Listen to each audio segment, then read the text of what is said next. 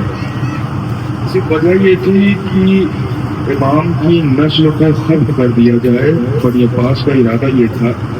امام علی نبی اور امام حسن عسکری کو شہید اس لیے کیا گیا تاکہ آخری امام کو قتل کیا جا سکے۔ اسی کے بالکل بیک سائڈ میں متوکل کا محل تھا، بیت خانہ بھی ہے، اس کے محل ہے، اس کا سور چڑیا گھر، بہت ساری چیزیں وہاں پہ امام کے گھر ہے، یہاں پہ امام کو قید کیا گیا ہے۔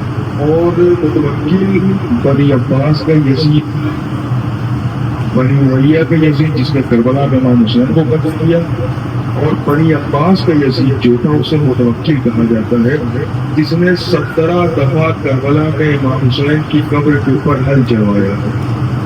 17 دفعہ امام حسین کے روضے کو مسمار کروایا کربلا میں۔ اس کے زمانے میں ایسا ہوتا تھا کہ اگر کوئی کربلا جاتا تھا یا تو اپنا ہاتھ کٹواتا تھا یا اپنا پیر کٹواتا تھا۔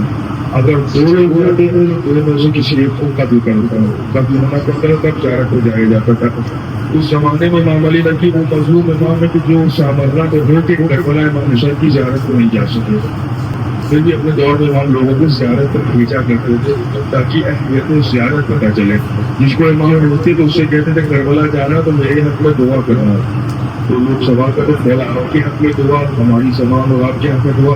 تو امام کہتے تھے خدا اس بندے کو بہت عزیز رکھتا ہے جو کربلا میں آ کے اپنے کسی عزیز کے لیے دعا کرے۔ ہمیں یہ امام حسن عسکری کو جب زہر دیا گیا ہے ربیع الاول کو، تو زہر کا اثر امام کو اتنا سخت ہو گیا کہ اب نہ تو امام سے بیٹھا جاتا ہے نہ چلا جاتا ہے۔ امام بستر علالت پہ لیٹے ہوئے ہیں۔ میں بہت بڑی بات کہنا چاہتا ہوں، اہل بیت کے یہاں بہت بڑا عیب مانا جاتا ہے کہ کوئی لیٹ کے نماز پڑھے۔ گھرانے اہل بیت میں بہت بڑا عیب مانا جاتا ہے کہ کوئی لیٹ کے نماز پڑھے۔ تاریخ میں نہیں ملتا۔ جناب زہرا کی پسلیاں ٹوٹی تھی لیکن شہزادی لیٹ کے نماز نہیں پڑھتی تھی۔ شام اور کوفہ کے درمیان جناب سید سجاد اور زینب میں سختیاں ہوئی لیکن سختیوں کے باوجود لیٹ کے نماز نہیں پڑھی، لیکن اس زہر کا اتنا اثر امام حسن عسکری پہ تھا کہ اب امام ان کے بیٹھ میں نہیں سکتے تھے، امام لیٹے لیٹے نماز پڑھا کرتے تھے۔ تاریخ کہتی کہ ایک ہفتے کے اندر امام اتنا لاغر اتنا کمزور ہو گیا اس زہر دیکھ کہ اب امام کو یقین ہو گیا کہ آخری وقت ہے۔ امام نے اپنے ایک صحابی سے تمنا ظاہر کی کہ میں چاہتا ہوں کہ میرا بیٹا جو پردہ غیب میں ہے وہ ظاہر ہو جائے، میں اس کے کانوں پہ اپنا سر رکھ کے آخری اونچی لینا چاہتا ہوں۔ میں کہوں گا مولا ایک ایسی خواہش ہے، بیٹا پردے میں ہے، پردے میں رہنے دے۔ جب نہیں امام آواز دے، ہر باپ کی یہ تمنا ہوتی ہے کہ جب اس کا دم نکلے تو جوان بیٹے کے کانوں پہ اس کا سر ہو۔ میں کہوں گا مولا یہی تمنا حسین کی بھی رہی ہوگی، کربلا میں غریب زہرا کی بھی یہی تمنا رہی ہوگی کہ جب میرا بھی دم نکلے تو میرے جوان بیٹے کے سانوں پہ دم نکلے۔ لیکن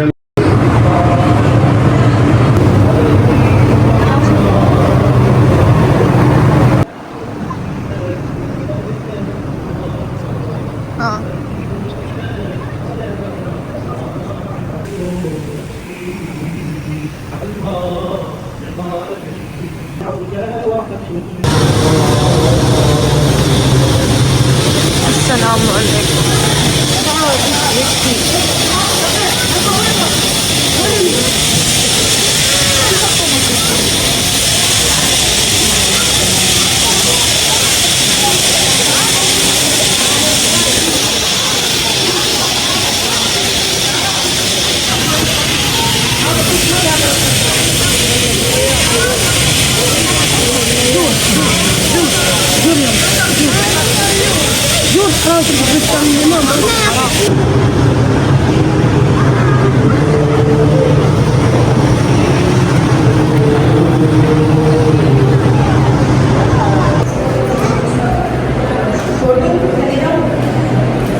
ہم سرداب میں جا رہے ہیں۔ یہاں سے امام زمانہ جو ہے وہ غیبت میں گئے تھے۔